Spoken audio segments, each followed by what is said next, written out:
Premium PYQ course के lecture number 2 के अंदर आपका स्वागत है। आज के इस वीडियो के अंदर हम चलने वाले हैं कहां पर? हम चलने वाले हैं आपके ऑस्ट्रेलिया में।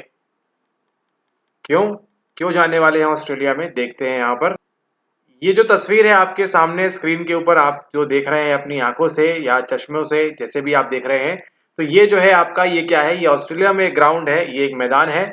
और इस मैदान का नाम क्या है? इसको जानकर आपको आश्चर्य होगा कि इसका संबंध सीधा सीधा किससे है? आपके एनटीए यूजीसी नेट के सिलेबस से है, क्योंकि इस ग्राउंड का नाम है GABBA।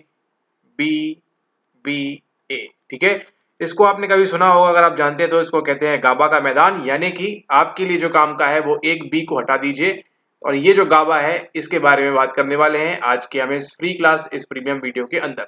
हम बात क्यों कर रहे हैं यहाँ पर? हम बात इसलिए कर रहे हैं क्योंकि जून 2024 में जो आपका री एग्जाम हुआ है उसके अंदर ये सवाल आया हुआ है, और जहां पर क्या पूछा जा रहा है? पूछा जा रहा है कि the functions of gamma aminobutyric acid GABA can be described in terms of. क्या होता है, क्या नहीं होता है, ये सब आपके लिए जानना बहुत ज्यादा जरूरी है। ये कहां से लिया गया है? ये लिया गया है आपकी यूनिट नंबर 4, जहां पर आप पढ़ते हैं मनोविज्ञान के जैविक आधार, है ना, बायोलॉजिकल बेसिस ऑफ बिहेवियर जो है आपका, वहां से इसको लिया गया है, यूनिट नंबर 4 से सवाल। क्या ये सवाल इसके पहले आया हुआ है? अगर आपका उत्तर है नो, तो आपको मिलता है क्या? आपको मिलता है गलत जवाब का टैग, कि अगर आप कह रहे हैं कि ये रिपीट नहीं हुआ है। ठीक है, सेम टू सेम ऐसा ही सवाल तो नहीं कहेंगे, लेकिन हाँ, इससे मिलता जुलता सवाल रिपीट हुआ है, इसको आप देखेंगे यहाँ पर तो समझ जाएंगे। यहाँ पर जो आंसर होने वाला है, सेम वही आंसर कहां पर है? सेम वही आंसर आपके 16 मार्च के पेपर के अंदर है। अब जरा ये सवाल देखिए, gamma aminobutyric acid GABA in cerebral cortex plays a role in increasing the activity, increasing, decreasing, decreasing. ठीक है, बस क्या चेंज कर दिया है? चेंज कर दिया है यहाँ पर सेरेब्रल कॉर्टेक्स। प्रमस्तिष्क वलकुट में गामा अमीनो बटाइरिक बटाइरिक नहीं, ब्यूट्रिक एसिड गाबा की निम्न भूमिका होती है। क्या होती है भूमिका? उसको अगर आप जानते हैं यहाँ पर, अगर आपने यहाँ पर सीखा होता, यानी कि 16 मार्च को एग्जाम हुआ था, 16 मार्च 2023 को। ठीक है, और अभी हम कहाँ पर खड़े हैं? अभी हम खड़े हैं यहाँ पर जून 2024 के पेपर के अंदर, यानी कि लगभग एक साल में अगर आपने इस सवाल को प्रॉपरली समझा, देखा, सुना होता, तो आप क्या करते? आप गलती से भी जून वाले पेपर के अंदर इसको आप गलत मार्क नहीं करते। ठीक है, ओके। तो आपने ध्यान रखना है यहाँ पर कि ये पीवाईक्यूज आपके जो है रिपीट हो रहे हैं, और इसलिए आप देख रहे हैं क्या? आप देख रहे हैं यहाँ पर साइको प्रोफेसर का प्रीमियम कोर्स। ओके, तो यहाँ पर देखिए, यहाँ पर आंसर क्या है सही? इसका सही आंसर इसका यहाँ पर ये है option number 3, decreasing the activity of the neurons in the brain and central nervous system. ठीक है, ये क्या करता है? ये मस्तिष्क और केंद्रीय स्नायु तंत्र में स्नायु कोशिकाओं की गतिविधियों को घटा देता है। ठीक है, यानी कि न्यूरॉन क्या कर रहे हैं? एक्टिविटी करते हैं। ठीक है, इस प्रकार से एक्शन पोटेंशियल जनरेट होता है, क्रिया विभव आपका जनरेट होता है, देन मैसेज आगे पास होता है, देन मैसेज आगे पास होता है, देन मैसेज आगे पास होता है। ठीक है, इस प्रकार से जो मैसेज पास होता है उसमें क्या हो जाती है? उसमें गड़बड़ी, और आपका मैसेज जो है ये यहीं पर रुक जाता है। ठीक है, जब ये मैसेज रुक जाएगा तो क्या बोल रहे हैं?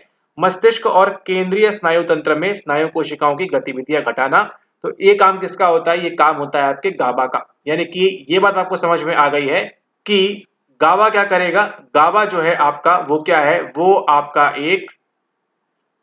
आपका एक इनहिबिटरी न्यूरोट्रांसमीटर कह सकते हैं, है। ठीक है, यानी कि यहां पर एक और शब्द निकल के आया है, वो क्या है? वो है आपका यहाँ पर एंटी, यानी कि न्यूरोट्रांसमीटर, जिसको आप जानते हैं तंत्रिका संचारक के नाम से। ठीक है, तो जिस प्रकार से हम बोल रहे हैं, ये क्या कर दिया? हमारी जो स्पीच है क्या हो चुकी है? यहाँ पर ये इनहिबिट हो चुकी है।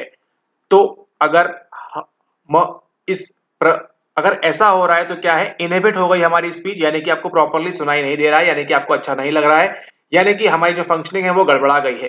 ठीक ऐसी ही फंक्शनिंग गड़बड़ा जब जाएगी कहां पर? आपके न्यूरॉन के अंदर। ठीक है, और ये गड़बड़ाने का काम कौन करेगा? करेगा यहाँ पर गाबा। तो इसको हम क्या बोलते हैं? इसको हम बोलते हैं एक प्रकार से इनहिबिटरी न्यूरोट्रांसमीटर। ठीक है, ओके। तो मान के चलिए आपको कुछ भी नहीं पता है, कोई भी आइडिया नहीं है, लेकिन आपने अगर पिछले 4 मिनट फॉलो किया है, the functions of gamma aminobutyric acid GABA can be best described in terms of. ठीक है, यानी कि गाबा को हम कैसे बता सकते हैं कि बेस्ट क्या होगा यहाँ पर? एक्साइटेटरी और inhibitory involve in arousal, attention, memory. तो एक्साइटेटरी का सवाल कहां से पैदा होता है? ये तो सर आपने बताया ही नहीं है। Mainly excitatory involve in arousal and mood, नहीं भाई साहब, आपने ये बताया नहीं है। मेजरली इनहिबिटरी, हाँ ये सुना सुना लग रहा है, कुछ तो बोला है आपने। ठीक है, okay, inhibitory neural regulation involve in pain relief. अच्छा, यहां पर ये दिया हुआ है, ठीक है।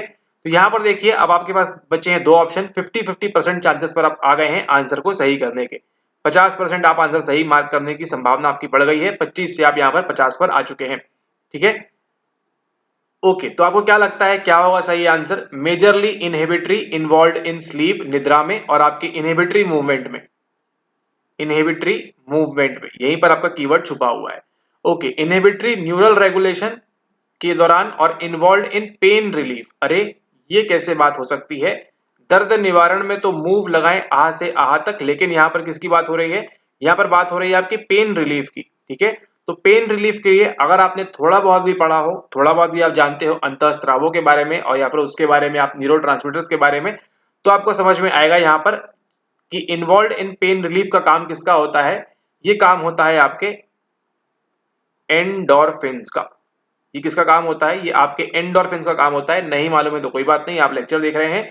किसका काम होता है? ये आपके एंडोर्फिन्स का। जब भी आपको चोट पहुंचती है, चोट पहुंचती है आपको, तो आपको दर्द होता है, आपको पेन होता है, पेन के सिग्नल्स जाते हैं ऊपर नीचे, और वहीं पर क्या होते हैं, वहीं पर जो आपके एंडोर्फिन्स रिलीज हो जाते हैं, तो आपको जो है दर्द से आराम मिलता है। नहीं तो क्या होगा, आपने मान के चलिए आपका सर कहीं टकरा गया, और अगर एंडोर्फिन्स रिलीज नहीं हुए आपके, तो क्या होगा, आपका दर्द वो कंटिन्यूअसली बना रहेगा, ठीक है। तो यहाँ पर इन्वॉल्व इन पेन रिलीफ में काम नहीं करता है, इसके अकॉर्डिंगली आप जो है इसको कैंसिल कर सकते हैं बड़े आराम से।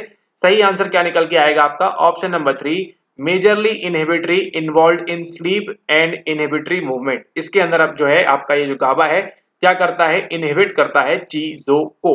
तो यहां पर आपने क्या सीखा? यहां पर आपने सीखा गाबा के बारे में। गाबा क्या है? गाबा एक आपका चीफ इनहिबिटरी न्यूरोट्रांसमीटर है, इसको आपको ध्यान रखना है। ये शब्द आपको ध्यान रखना है हमेशा के लिए। इनहिबिटरी, मेजरली इनहिबिटरी कौन सा है आपका? नर्वस सिस्टम में आपकी, जो मेनली हम बात करें आपके ब्रेन में होता है, ठीक है।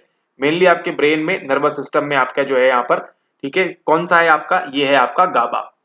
इसका proof, decreasing the activity of the neurons. अब समझ में आएगा आपको, जो आप न्यूरॉन्स के बीच एक्टिविटी हो रही है in the brain and central nervous system, ये किसका काम है? ये आपके काम है गाबा का, ठीक है। हम पढ़ रहे हैं यहाँ पर यूनिट 4 का पीवाईक्यू एमसीक्यू देख रहे हैं यहाँ पर हम। उसके अंदर हमने देखा यहाँ पर किसके बारे में? हमने देखा यहाँ पर न्यूरोट्रांसमीटर के बारे में। अब यहाँ पर जो न्यूरोट्रांसमीटर के बारे में आपने देखा है यहाँ पर, वो कौन सा है? वो है आपका यहाँ पर गाबा, ठीक है, जो कि क्या है? जो कि आपका चीफ इनहिबिटरी न्यूरोट्रांसमीटर है आपके सीएनएस में, और आपको ब्रेन में ये देखने मिलता है मेजरली। ऑल राइट, अब ये जो गाबा है ये किस श्रेणी में आता है, ये भी आपको ध्यान रखना है। अगर सवाल टफ करेगा तो आपको ध्यान रखना है इस चीज को। ये क्या है? ये है आपका एक अमीनो एसिड। बस ध्यान रखिए, अमीनो एसिड की श्रेणी में आपका ये आता है, ठीक है। इसके पहले आपका और पीवाईक्यू हो चुका है वहां पर, है ना। कैटाकोलामाइंस क्या होते हैं, मोनोअमीन्स क्या होते हैं, इंडोलामाइंस क्या होते हैं, वो सब भी आगे आपको देखने मिलेगा। लेकिन फिलहाल के लिए आपको ध्यान रखना है गावा क्या है। गावा आता है आपकी अमीनो एसिड की श्रेणी के अंदर, ठीक है। तो क्या केवल गाबा आता है? नहीं, इसके साथ एक और आता है जिसका नाम सुना होगा आपने। वो क्या है? वो है आपका ग्लूटामेट, ग्लूटामाटे। ये जो है ग्लूटामाटे, ये भी जो है आपका ये अमीनो एसिड की श्रेणी में आता है। उसी के साथ एक और आता है, इसको हम क्या बोलते हैं? आपने सुना होगा नाम या नहीं सुना होगा, अगर आप मेडिकल बैकग्राउंड से नहीं है तो। ये है आपका ग्लाइसिन, ठीक है। तो गाबा, ग्लूटामेट, ग्लाइसिन की श्रेणी के अंदर आते हैं। ये आते हैं आपके अमीनो एसिड के अंतर्गत, ठीक है। और यहाँ पर ये जो ग्लाइसिन है ये कहाँ देखने मिलता है? ये आपको मुख्यतः देखने मिलता है आपके स्पाइनल कॉर्ड के अंदर, यानी कि जो आपकी रीढ़ की हड्डी है वहां पर आपको देखने मिलता है। और ये इसका संबंध किससे होता है? इसका संबंध होता है आपके पेन के ट्रांसमिशन से, ठीक है। आपको जो दर्द है वो ट्रांसमिट करना है, कहाँ से क्या करना है, थोड़ा बहुत कुछ इस प्रकार की फंक्शनिंग होती है, क्योंकि क्या कर रहा है मेनली? वो इनहिबिट कर रहा है, ठीक है। तो आपका गाबा भी इनहिबिटरी में आता है, ग्लूटामेट भी दोनों में आता है, एक्साइटेटरी और इनहिबिटरी दोनों में आता है। यहाँ पर मेजरली एक्साइटेटरी रहता है। और ग्लाइसिन जो है आपका, वो भी किसके अंदर आता है आपका? वो भी आपका इनहिबिटरी न्यूरोट्रांसमीटर के अंतर्गत आता है, ठीक है। लेकिन आपके मेजरली दो कौन से हैं इनहिबिटरी में? ये ग्लूटामेट, सॉरी, जो आपका ये है, ये आपका एक्साइटेटरी है, ठीक है। अब ऐसी कुछ फाइनल डेफिनेशन नहीं है कि कभी कभी जो है अलग अलग प्रकार से कर सकते हैं, साइंस है, डेवलप हो रहा है यहाँ पर, ठीक है। ग्लूटामेट जो आपने पहले भी किया हुआ है, मेजरली क्या है? ये एक्साइट करता है ना, आगे की जो फंक्शनिंग है उसको बढ़ावा देगा। लेकिन इनहिबिटरी में आपके मेजरली कौन से आएंगे? इनहिबिटरी में आपके आएंगे मेजरली आपका यहाँ पर गाबा और आपका यहाँ पर ग्लाइसिन, ठीक है। इसको आपको ध्यान रखना है। ये क्या करेंगे? ये जो न्यूरॉन है उसकी फंक्शनिंग को खराब करेंगे, उसको स्लो डाउन करेंगे, उसको रोकने का प्रयास करेंगे, ठीक है। ओके, तो यहाँ पर देखिए कुछ इस प्रकार से आपका ये जो न्यूरॉन यहाँ पर दिखता है और यहाँ से जो है अगले न्यूरॉन पे जो है यहाँ पर इस प्रकार से मैसेज जो है वो ट्रांसमिट होता है। ठीक है, यहाँ से यहाँ पे छूटते हैं चीजें और यहाँ से जो है आगे का मैसेज आपका यहाँ से ट्रांसफर होता है। लेकिन अगर यहाँ पे मान के चलिए इनहिबिट हो जाएगा, अगर यहाँ पे गाबा छूट जाएगा तो क्या होगा, यहाँ से जो संदेश आ रहा है वो यहाँ पर आगे नहीं जा पाएगा। ठीक है, यहाँ पर जो है ब्लॉक लग जाएगा एक प्रकार से और ये जो है आगे नहीं जा पाएगा, इसको आपको यहाँ पर ध्यान रखना है। ठीक है, और एक्साइटेटरी में क्या होगा, जस्ट इसका अपोजिट, और ये जो है जल्दी जल्दी ट्रांसफर होना यहाँ पर स्टार्ट हो जाएगा। ठीक है, तो ये आपको ध्यान रखना है किसके बारे में, ये आपको ध्यान रखना है न्यूरोट्रांसमीटर्स के बारे में। दो बार आपको कंटिन्यूसली सवाल यहाँ पे रिपीट हो रहा है और आगे भी यहाँ से आपको सवाल रिपीट होता रहेगा जो आपके तंत्रिका संचारक है उनसे।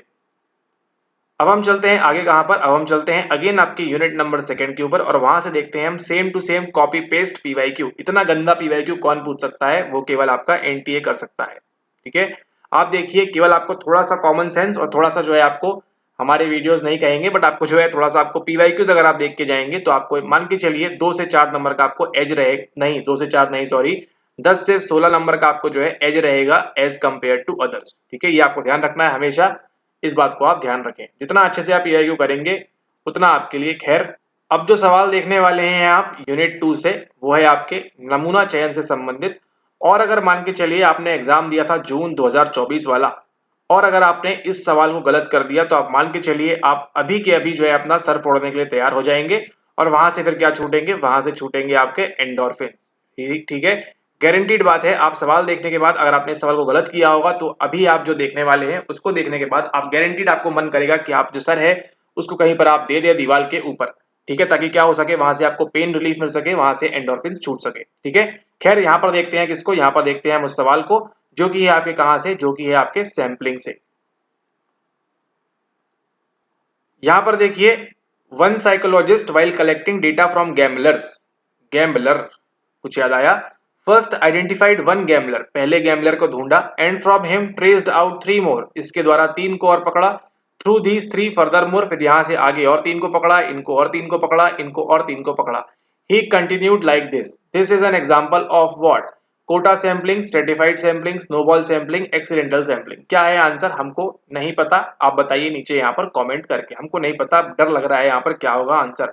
गैम्बलरों की बात हो रही है।